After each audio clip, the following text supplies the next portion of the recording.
Olá, queridas! Nós estamos em setembro, mês da primavera, um mês alegre, um mês colorido, um mês em que Deus nos presenteia com verdadeiras obras de arte nos jardins, tanto da nossa casa quanto nos jardins públicos, nas ruas, olhando para as árvores, esses ipês maravilhosos que nós temos na nossa cidade. Enfim, um mês que alegra o nosso coração por causa das maravilhas do Senhor. E pensando nisso, eu gostaria de conversar um pouquinho com vocês sobre chuvas de primavera. As chuvas de primavera que são citadas na Bíblia em mais de 17 passagens. Essa chuva que é mansa, que é tranquila, que acalma a terra seca, principalmente nesses dias em que nós estamos enfrentando tanta secura no ar, tantas queimadas. Nossos corpos estão estranhando, a gente sente a secura pelo nariz, na nossa pele, na nossa casa cheia de poeira.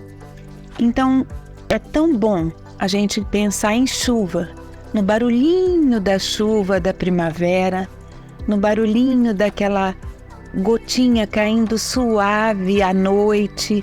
Dormir com chuva é muito bom, é muito bom.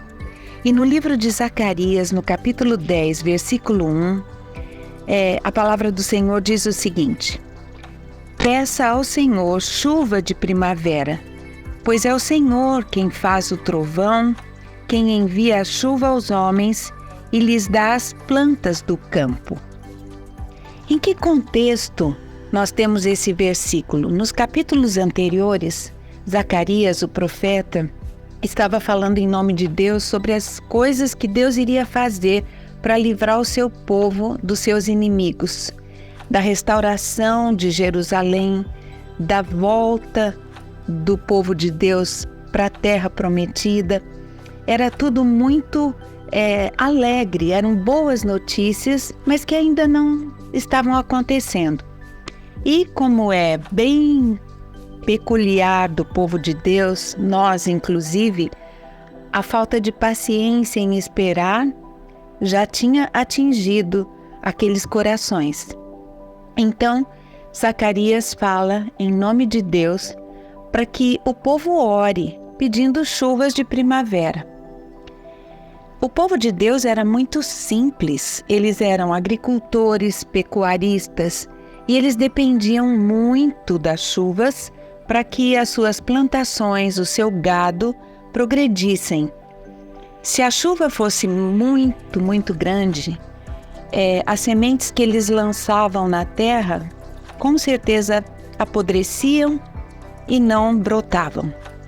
E se o período de seca também fosse muito extenso, as sementes secariam, os pastos secariam e não haveria produção adequada daquilo que eles haviam se esforçado por cultivar e por cuidar.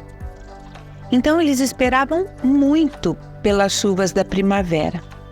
Mas quando Zacarias falava sobre as grandes coisas que o Senhor Deus ia fazer com o seu povo, o povo estava focado somente na espera dessas coisas. Quando é que isso vai acontecer? Vai demorar muito? Não vai?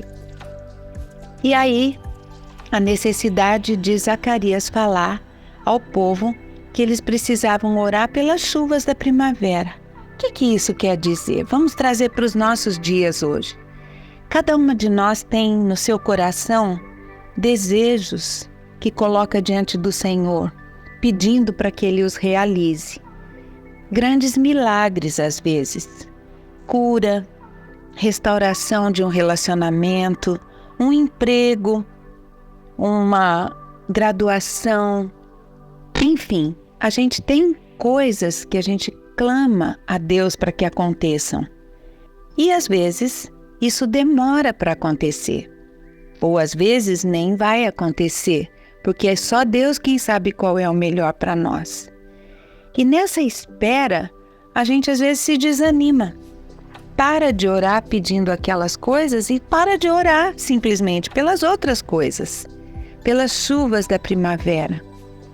Então, o que eu queria deixar conosco, no nosso coração, a partir do meu e do seu também, é que você pense nas pequenas coisas do dia a dia que você tem que colocar diante do Senhor, que eu tenho que colocar diante do Senhor em oração. Coisas corriqueiras. A nossa vida não é feita de grandes acontecimentos. A nossa vida é feita da rotina do dia a dia. E é nessa rotina do dia a dia que o Senhor deseja estar conosco. Deseja a nossa conversa com Ele, a nossa comunhão com Ele. Então vamos lembrar de orar pedindo ao Senhor por disposição para levantar da cama e trabalhar. Nem sempre isso é muito fácil. Às vezes a gente quer ficar mais tempo, às vezes a gente está meio desanimado, às vezes a gente está na TPM. Então vamos pedir ao Senhor por essa chuva de disposição para levantar e fazer o que tem que ser feito. Vamos pedir ao Senhor que ajude os nossos filhos na escola, que eles tenham alegria em aprender, que eles tenham disposição para fazer a tarefa, coisa que hoje em dia está cada vez mais difícil. As crianças querem brincar com seus eletrônicos ou com seus brinquedos convencionais, mas não tem muita vontade de ficar por alguns minutos ou talvez até horas debruçados sobre os cadernos e os livros fazendo suas tarefas. Vamos pedir a Deus por chuva de disposição para os nossos filhos fazerem suas tarefas, nossos netos, nossos sobrinhos, as crianças com as quais nós convivemos. Vamos pedir a Deus que nos ajude nos deveres de casa, aqui na nossa casa, cuidando do que é trivial, da boa ordem da casa, das coisas nos devidos lugares, da limpeza da casa, de tirar a poeira que a falta de chuva tem trazido para nós. Vamos pedir por chuva de proatividade. Vamos pedir ao Senhor que nos encha de prazer de falar com Ele sobre as chuvas da primavera, sobre as bênçãos simples da vida, para que a gente consiga viver de maneira alegre, cheia de gratidão, cheia de contentamento no Senhor por tudo que Ele tem nos dado, as coisas do dia a dia, e aguardar com paciência que Ele nos responda às orações pelos grandes milagres. Que nós possamos realmente pedir ao nosso Pai Celeste por chuvas de primavera e desfrutar de bênção e comunhão com Ele cada dia. E isso me faz lembrar um cântico muito antigo que dizia: cada dia com Cristo tenho paz no coração. Cada dia com Cristo Ele dá consolação. Cristo salva e guarda, e para Ele viverei. Cada dia com Cristo, mais e mais feliz serei. Se você conhece esse cântico e se lembra dele, aproveita para cantá-lo agora, com gratidão e com oração por chuvas de primavera. Deus as abençoe. Esse foi mais um podcast do Pro 31, o Ministério de Mulheres da Igreja Batista Central de Campinas. Fique à vontade para comentar, tirar suas dúvidas e interagir conosco. E se você foi edificada por esse conteúdo, compartilhe e convide outras mulheres para participarem deste canal. Até a próxima e Deus te abençoe.